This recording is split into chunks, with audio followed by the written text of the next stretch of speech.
Welcome to the kidsministry.blog podcast. Every episode, we share ideas, tips, and resources to help your children's ministry thrive. Okay, so picture this. You're trying to teach preteens, right? And a hand shoots up.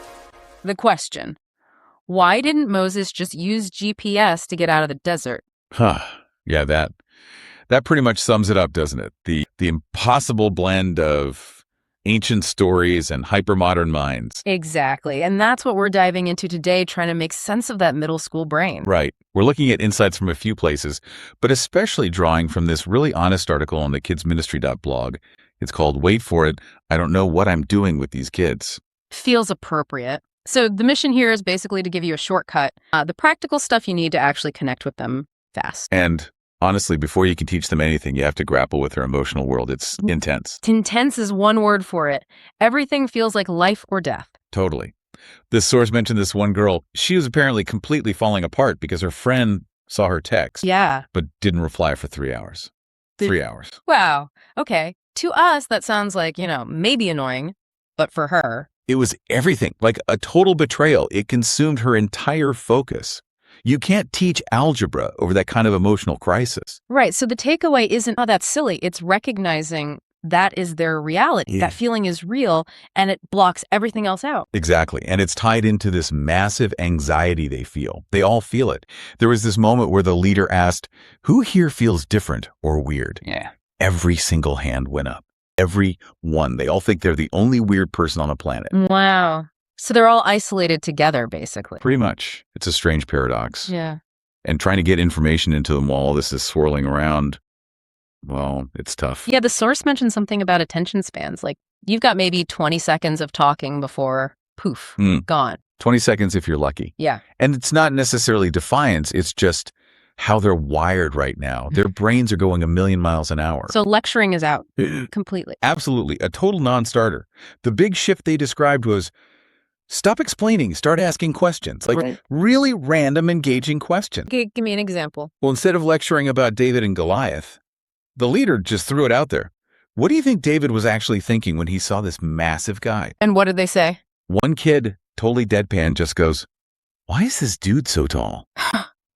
Perfect. It's real. It's immediate. They're actually in the story then. Exactly. It bypasses that filter they have against just being told stuff. It forces them to engage personally. Okay, that makes sense. And speaking of how they're wired physically, they can't sit still, can they? Not even close. The source detailed this attempt to make them all sit properly in chairs. One kid started bouncing so hard the entire row of chairs was shaking. It's just not physically possible for a lot of them to be still for long. What's the move? Sit on the floor, pace around. Yeah, basically. You work with the energy, not against it. Yeah. Let them stand, let them fidget, sit on the floor, whatever. The source even mentioned that sometimes the movement seems to help them learn. How so? There's this funny bit about a kid acting out Goliath, got way too into it, and ran smack into a wall. Ouch. Was he okay? Yeah, fine. But the thing is, everyone laughed like crazy, but they remembered the story, the action, even the chaos, somehow cemented it. It helps their brains work somehow. Okay, so movement is good, asking questions is good. What about control? They don't have much, right? Practically none. They're told where to go, what to do, what to learn all day long. So the source is talking about giving them this feeling of fake control. Hang on, fake control. Doesn't that sound a bit manipulative, especially if they're supposedly masters at spotting fakeness? You'd think so, right? But it's not about tricking them on the important stuff. It's about giving them agency over tiny, inconsequential things. Like asking, should we discuss this sitting in a circle or break into smaller groups? Or which of these two stories should we focus on today? Let them vote. Okay. So the choice itself isn't core to the lesson, but the act of choosing matters to them. Exactly. It gives them a tiny slice of power in a world where they feel powerless. And the observation was they actually listen better when they feel like they had some say in what's happening, even a small say. Got it. Respecting that need for autonomy. Okay, what about the thing they do seem to control? Their phones. Yeah, the phone. The source basically said you have to accept it. Phones are part of their bodies now. Fighting it is just a losing battle. So you don't ban them. The shift is towards integration, not prohibition. Let them use Bible apps on their phones. If a question comes up, let them look it up right then and there. Use the tool. Okay. And there was that really interesting example of using TikTok. Right. This was brilliant. They had the kids make short TikTok-style videos explaining biblical parables. Seriously, how did that go? Apparently, they worked harder and were more creative on those videos than on their actual school homework. Wow. It tapped into their world, their language, their need for peer validation, and channeled it right into the lesson. It shows technology doesn't have to be the enemy. Okay, so integrate tech, give small choices, keep them moving, ask questions. But the content itself is often ancient history. How do you make, say, Daniel, relevant to a kid worried about Instagram likes? That's the core challenge. The source puts it bluntly. Anything before YouTube happened is basically prehistoric to them. Right. So you have to connect it immediately to their current life, their current disasters, as the source called it. So not just Daniel faced pressure, but what kind of pressure are you facing right now at school? What does that feel like? Or when talking about Jesus choosing his disciples, you pivot straight to, how do you figure out who your real friends are? How do you know who's legit? make the connection immediate and personal. Always. And sometimes the connection is surprisingly human. They mentioned this huge aha moment for the kids when they realized What? that Jesus was probably awkward as a teenager too. Wait, seriously? They thought about Jesus having voice cracks. Voice cracks, puberty, maybe bad skin days, all of it. Suddenly, this distant historical figure becomes someone they can actually relate to in their own messy, awkward phase. It makes him real. That's actually pretty profound. And it ties into letting them ask the hard questions too, right? Not shutting down doubt. Absolutely crucial. They're going to ask, why do bad things happen? Or question things that seem contradictory. You have to let them. And you can't just give them the easy Sunday school answer. No way. The source warns they smell fake immediately. They need adults who will wrestle with the tough stuff alongside them, honestly. They mentioned one group spent weeks unpacking a single question from a kid. Which was, Why does God seem so angry in the Old Testament, but nice in the New Testament? whoa, that's not a simple question. Not at all. But respecting the question, digging into it seriously, that's what builds trust and engagement, not having a perfect prepackaged answer. It comes back to authenticity, doesn't it? Being real. It's almost like their superpower, that built-in fakery detector. They respect honesty, even vulnerability, way more than someone pretending to have it all together. So maybe sharing your own struggles or times you messed up? Yes. There was a great example. An adult admitted they'd been too scared once to stand up for someone being bullied. Total failure moment. But then they tied that feeling, that fear, to Daniel needing courage. Linking personal vulnerability to the lessons point. Exactly. That kind of realness cuts through in a way that just explaining Daniel's bravery never could. But it's a balance. Right, the source mentioned that too.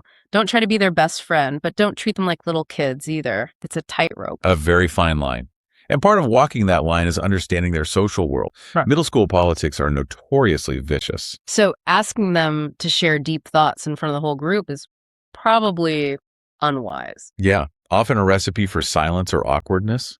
The fear of saying the wrong thing, of being judged by peers is huge. So what's the fix? Small groups, really small, like groups of 3. The source said in those tiny groups, they say stuff they'd never say in front of everyone. Real thoughts, real questions finally come out. Okay, but then you risk creating cliques, right? Those little groups becoming exclusive fortresses. Definitely risk. That's why the advice is crucial. Mix up the groups constantly. Prevent those social silos from forming, which inevitably lead to drama and hurt feelings, the bathroom crying incident. All right, gotta keep it fluid. Okay, one last piece. Motivation. They want to feel useful. Desperately. But not with busy work. They see right through that. They want real jobs, tasks with actual responsibility that make them feel important and competent. So not just handing out papers, but maybe letting a student actually lead part of the discussion? Or help with the younger kids. Or, this was a great example, they made one kid the official tech person for the projector system. Why? Because that kid genuinely knew how to run it better than the adult leader did. It validated their specific skills, made them feel genuinely needed. That makes perfect sense. Value what they can do right now. Exactly. So putting it all together, it's a strategy for navigating this really tricky, confusing age. They're not little kids, not quite teens yet. That feeling the source title captured, I don't know what I'm doing, that's real for adults working with them. It sounds exhausting, honestly. It is exhausting. But the source also offered that glimmer of hope, that reassurance. The adult mentioned a kid coming up months later, saying some conversation they'd had really helped them get through something tough. So you don't always see the impact immediately. Rarely. You're planting seeds in the middle of what feels like chaos. Yeah. But sometimes they take root. So the big principle seems to be, don't expect them to come to your orderly adult world. You have to go meet them in their mess. That's it exactly. Meet them where they are. Take their questions seriously, even the ones that sound bizarre, like Moses needing GPS. Which brings us back around. Yeah. And it leads to that final thought for you, listening. The source pointed out something interesting. Yeah, that sometimes the kids really raw, unfiltered questions. Like one kid apparently asked if God ever gets tired of all the middle school drama. Huh. Right. But those questions actually made the adults stop and think harder about their own faith, their own assumptions. So think about your own world. You're dealing with complex information all the time. Is there a topic, something maybe you feel you've got figured out that could benefit from being looked at with that kind of pure, unfiltered, maybe even awkward preteen curiosity? What would happen if you asked the dumb question? Think about that. Thanks for listening. To find more ideas, tips, and resources, go to kidsministry.blog. We'll see you next time.